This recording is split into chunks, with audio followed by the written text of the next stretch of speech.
السلام علیکم ورحمۃ اللہ وبرکاتہ۔ الحمد للہ رب العالمین الرحمن الرحیم مالک یوم الدین۔ اشہد ان لا الہ الا اللہ وحدہ لا شریک لہ واشہد ان محمدا عبدہ ورسولہ۔ اما بعد، عزیز طلبہ، آج ہم لوگوں کو کتاب التوحید میں باب لا یذبح للہ بمکان یذبح فیہ لغیر اللہ، اس باب کو پڑھنا ہے۔ اس باب کا ترجمہ دیکھ لیجئے۔ باب لا یذبح للہ بمکان، باب اس کا بیان کی لا یذبح للہ بمکان، اس جگہ اللہ کے لیے جانور ذبح کرنا جائز نہیں ہے، یذبح فیہ لغیر اللہ، جس میں غیر اللہ کے لیے جانور ذبح کیا جائے۔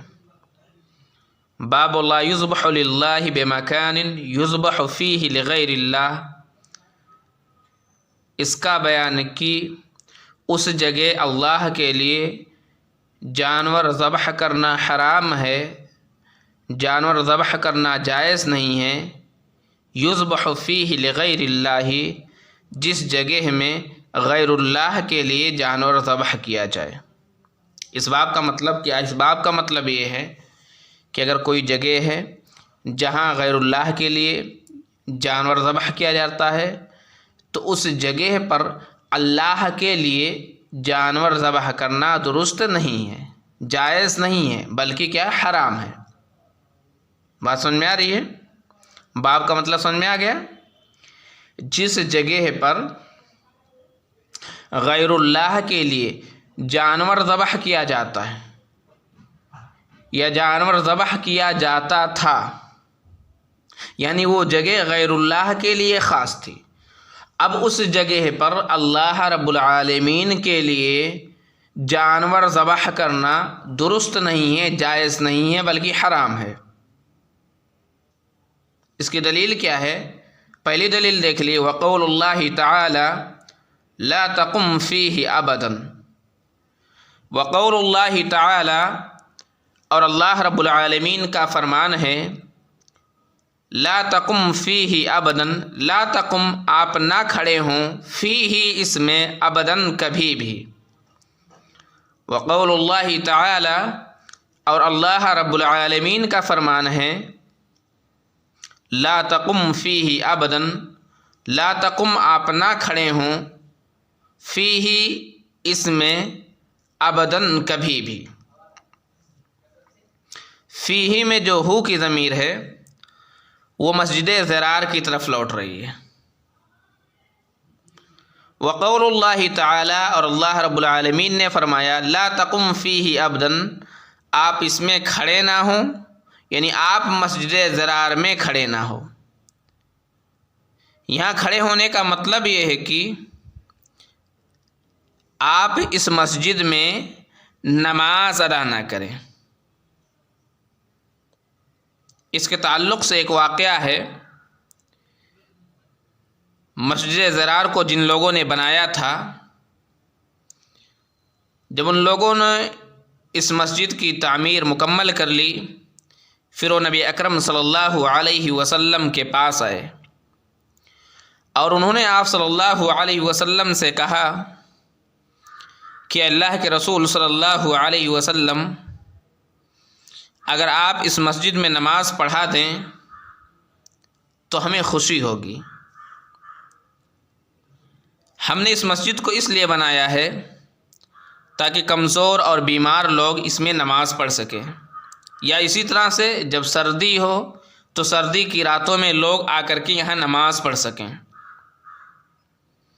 یہ واقعہ غزوہ تبوک کی طرف نکلنے سے پہلے کا ہے۔ آپ صلی اللہ علیہ وسلم غزوہ تبوک کی طرف جب نکلے تھے، یہ واقعہ اس سے پہلے کا ہے۔ آپ صلی اللہ علیہ وسلم سے ان لوگوں نے مطالبہ کیا کہ آپ مسجد میں چل کے نماز پڑھائیے۔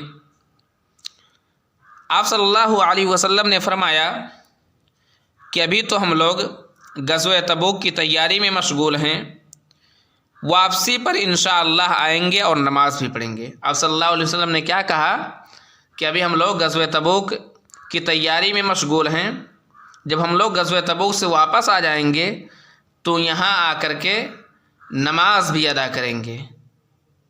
چنانچہ آپ صلی اللہ علیہ وسلم جب غزوہ تبوک سے واپس آ رہے تھے اور آپ صلی اللہ علیہ وسلم اور مسجد ضرار کے درمیان صرف ایک دن یا اس سے کم کی مسافت تھی، صرف ایک دن یا اس سے کم کی دوری تھی، تو اللہ کی طرف سے مسجد ضرار کے اصل مقصد کے بارے میں وحی نازل ہوئی کہ انہوں نے اس لیے اس مسجد کو بنایا ہے، اس مقصد سے انہوں نے اس مسجد کو بنایا ہے۔ اس کے بعد آپ صلی اللہ علیہ وسلم نے مدینہ پہنچنے سے پہلے ہی اس مسجد کو گرا دیا، اس مسجد کو منہدم کر دیا۔ لا تقم فیہ ابدا، آپ اس میں کبھی بھی کھڑے نہ ہوں، مطلب کیا ہے؟ آپ اس میں کبھی بھی نماز نہ پڑھیں، آپ اس میں کبھی بھی نماز ادا نہ کریں۔ ایسا کیوں؟ کیونکہ اس مسجد کو منافقوں نے بنایا تھا اور ان کا مقصد یہ تھا تاکہ وہ اس مسجد میں اکٹھا ہو کر کے مسلمانوں کے درمیان تفریق ڈالنے کی، پھوٹ ڈالنے کی پلاننگ کر سکیں، تاکہ وہ لوگ مسلمانوں کو مٹانے کے لیے یہاں پلاننگ کر سکیں، یہاں میٹنگ کر سکیں اور وہ لوگ اس مسجد میں کفر کر سکیں۔ اسی لیے اس میں نبی اکرم صلی اللہ علیہ وسلم کو اللہ رب العالمین نے نماز پڑھنے سے روک دیا۔ وقول اللہ تعالی، اور اللہ رب العالمین نے فرمایا لا تقم فیہ ابدا، کہ نبی پاک آپ اس مسجد میں نماز کبھی بھی ادا نہ کریں۔ کیوں نہ ادا کریں؟ کیونکہ اس مسجد کی بنیاد کفر پر ہے۔ اس مسجد کی بنیاد ان لوگوں نے اس لیے ڈالی ہے تاکہ وہ لوگ اسلام کو نقصان پہنچائیں، تاکہ وہ لوگ مسلمانوں کو بانٹیں، مسلمانوں کو متحد نہ ہونے دیں۔ اسی لیے اللہ تبارک و تعالی نے نبی اکرم صلی اللہ علیہ وسلم کو حکم دیا کہ آپ اس مسجد میں کبھی بھی نماز ادا نہ کریں۔ اس مسجد کا نام کیا تھا؟ مسجد ضرار۔ اس آیت کا اس باب سے تعلق کیا ہے؟ اس آیت کا اس باب سے تعلق یہ ہے کہ جس جگہ کو منافقوں نے کفر کے لیے مقرر کیا تھا، کفر کے لیے خاص کیا تھا، اس جگہ پر اللہ رب العالمین نے نبی اکرم صلی اللہ علیہ وسلم کو نماز پڑھنے سے روک دیا۔ ٹھیک اسی طرح سے اسی پر قیاس کرتے ہوئے علماء کرام نے کہا ہے کہ ٹھیک اسی طرح سے اس جگہ پر اللہ کے لیے یا اللہ کے نام سے جانور قربان کرنا بھی جائز نہیں ہے، جس جگہ پر پہلے غیر اللہ کے لیے جانور قربان کیا جاتا تھا، یا جس جگہ کو غیر اللہ کے لیے جانور قربان کرنے کے لیے خاص کیا گیا ہو۔ بات سمجھ میں آ رہی ہے؟ علماء کرام نے کیا کہا؟ اسی آیت پر قیاس کرتے ہوئے علماء کرام نے یہ کہا ہے کہ جس جگہ پر غیر اللہ کے لیے جانور قربان کیا جاتا ہو، اس جگہ پر اللہ کے لیے جانور قربان کرنا جائز نہیں ہے، درست نہیں ہے۔ ان کی دلیل کیا ہے؟ ان کی دلیل یہ آیت ہے۔ اسی آیت پر قیاس کرتے ہوئے ان لوگوں نے یہ بات کہی ہے۔ آگے دیکھیں، ایک حدیث ہے وعن ثابت بن الضحاک رضی اللہ تعالی عنہ قال نظر رجل ان ينحر ابلا ببوانہ فسأل النبي صلی اللہ علیہ وسلم فقال هل كان فيها وثن من اوثان الجاهلية يعبد؟ قالوا لا۔ قال فهل كان فيها عيد من أعيادهم؟ قالوا لا۔ فقال رسول الله صلى الله عليه وسلم أوف بنذرك فإنه لا وفاء لنذر في معصية الله ولا فيما لا يملك ابن آدم۔ رواه أبو داود